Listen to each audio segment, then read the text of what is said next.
Yung napitas natin pero mamimitas pa tayo. Ayan guys, hindi na kasi natin mahawakan kaya binitawan ko muna dyan sa lupa at mamimitas pa tayo kasi madami pang bunga na pwedeng pitasin.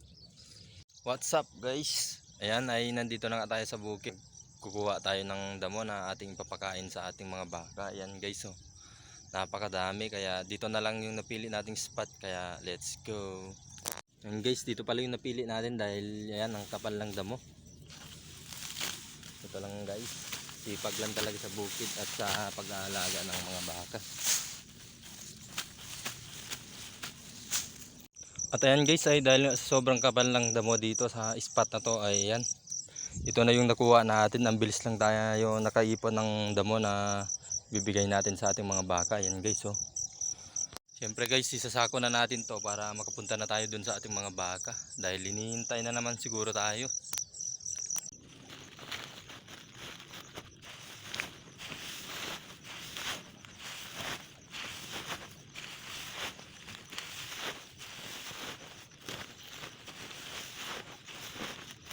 At ito na nga guys, ay napuno na natin yung sako kaya yan ay dadala na natin dun sa ating baka. Let's go. At ito nga guys, ay papunta na tayo sa ating mga baka at ito ay dadala natin sa kanila. At papalapit na nga tayo sa ating mga baka. Papalapit na tayo sa ating baka. Ayan guys, nandito na nga tayo sa ating baby baka. Ito pala yung una natin bibigyan. Ayan. At ayan na nga mga idol, ay nandito na tayo sa ating baby baka. At nabigyan na rin natin ng pagkain niya. Ayan. Damo lang pala yung kinuha natin kasi yan yung mas marami ngayon, yung damo. Mahirap din kasi kumuha ng ligaw na mais kasi palakad-lakad ka pa. Yan ay nakaupo ka lang na kumukuha. Ayan. Ayan. Busog ka na naman baby baka. Itong natira naman guys ay dadala natin doon sa ating dalawang baka. At mas marami pala yung bibigay natin sa kanila kasi dalawa sila. Ayan. Naghihintay na nga sila guys. Ayan guys. Naghihintay na nga sila. Ayan na nga guys. Nabigyan na naman natin ng pagkain sila. Ayan. Ayan. Sipag lang talaga sa pag-aalaga. Ayan.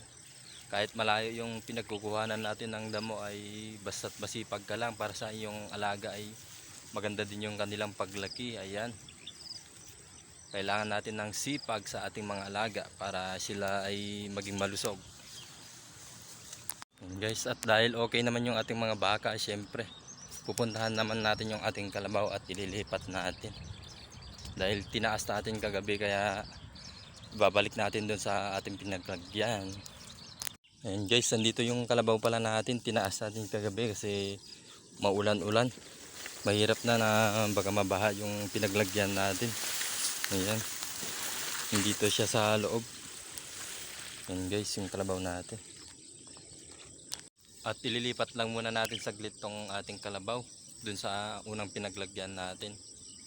At ililipat din natin ito paghapon dito na lang din, dito sa mataas.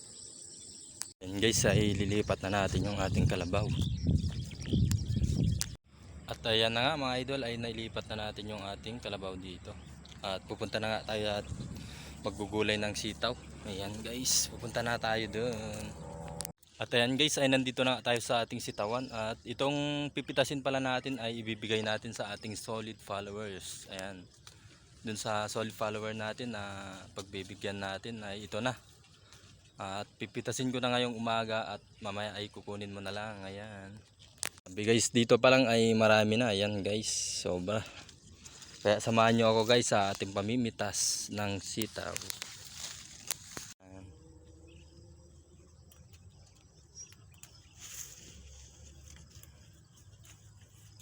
Pamitas na naman tayo ng sitaw guys. Dito pa nga lang sa unahan mga idol ay ito na yung nakuha natin yan. Tas pa tayo, ayan guys. Grabe, ang dami bunga ngayon. Nakisama yung ating sitaw ngayon dahil ibibigay natin to sa ating solid followers. Ayan guys. Ito pa lang sa unahan pa lang ito guys. Na yung napitas natin pero mamimitas pa tayo. Ayan guys. Hindi na kasi natin mahawakan kaya binitawan ko muna dyan sa lupa at mamimitas pa tayo. Kasi madami pang bunga na pwedeng pitasin. At ayan na pala lahat yung napitas nating sitaw mga idol ay may pa isa-isang may uod pala yan.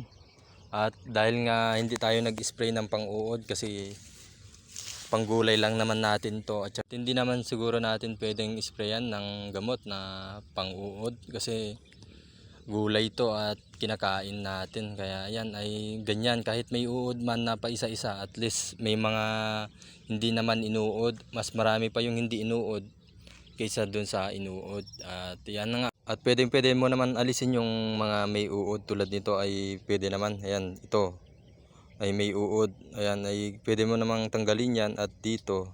At pwede mo na naman kunin yung walang uod. Ayan guys, ganyan lang naman yung gagawin natin pag sa sitaw, di ba? At ito na pala lahat ng ibibigay natin mga idol. Napakarami na rin to. Ayan guys. Ayan.